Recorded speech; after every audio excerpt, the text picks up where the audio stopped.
Apart from the main qualities of the doshas that we can see in the first section, for example, Vata as being very light and mobile and clear, and Pitta as being sharp and penetrating and hot in quality, Kapha as being very slow and dull.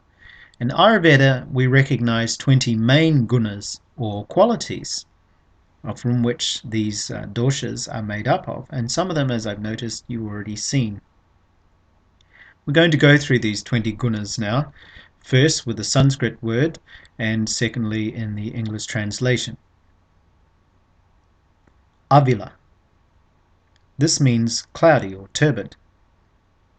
Chala. This means mobile or active. Drava. This means fluid or flowing.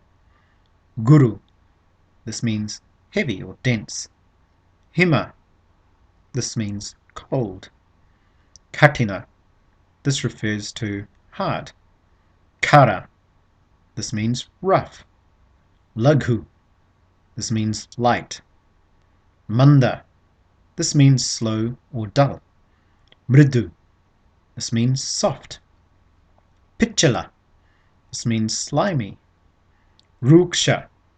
This refers to the property of dryness. Sandra. This refers to the quality of density or thickness. Sara. Flowing. Shita. This means cold. Slakshna. This means smooth. Snigdha. This means oily or unctuous. Stira. This means stable or firm. Stula. This means gross. Sukshma. This means subtle. Tikshna. This means sharp, quick or penetrating. Ushna. This means hot. Vishada. This means clear. So these are the 20 gunas or main qualities that we can also see in different people as well. And it is good to study these 20 properties or qualities, in addition to the notes that you already have in this course. For example, if you look at a person, are they a very ushna or hot person? Are they a very vishada or clear person in regards to their complexion and also in regards to their speech and their mannerisms?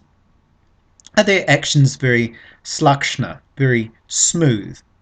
Or are they very slow, for example, manda, slow and dull, and also slakshna, a smooth person, which refers to the qualities of kapha dosha, or a kapha person. A typical vata person can also be seen as hima, or cold, because cold is a quality of vata. And kapha also has the quality of hima, or cold as well. Both pitta and kapha also have the quality of snigdha, which is oily or unctuous. So some of the doshas also share like qualities of these as well. If you look at some of the qualities, for example, we can see clear opposites. Vata, representing wind, for example, is very sukshma, very subtle and light. Laghu. Kapha, on the other hand, is very stula, very gross, and also guru, or heavy.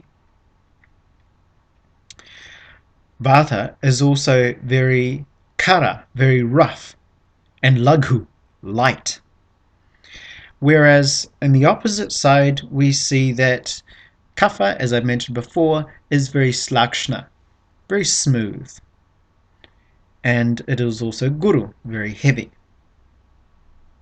Vata is also ruksha, or dry, whereas kapha is very shita, or cold, and also very snigdha, or oily. So we see again, some of the qualities are shared and some of them can be quite different from each other.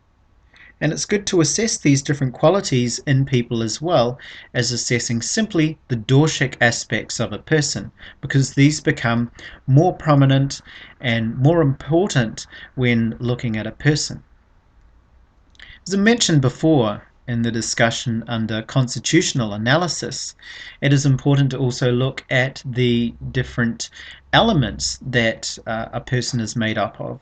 simply, as opposed to looking at the doshas, which are made up of dual elements together.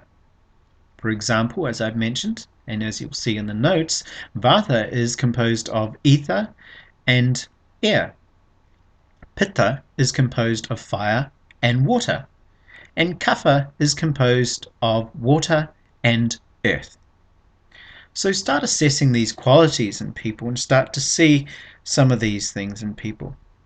Water, for example, is very stula, very gross, and it is also guru, or heavy. However, water is very sara, very flowing, and it is also shita, very cold. It is somewhat snigdha, or oily. So when you're looking at a person, are they more a heavy person, a more gross person, or are they more a watery person, a more flowing type kapha person?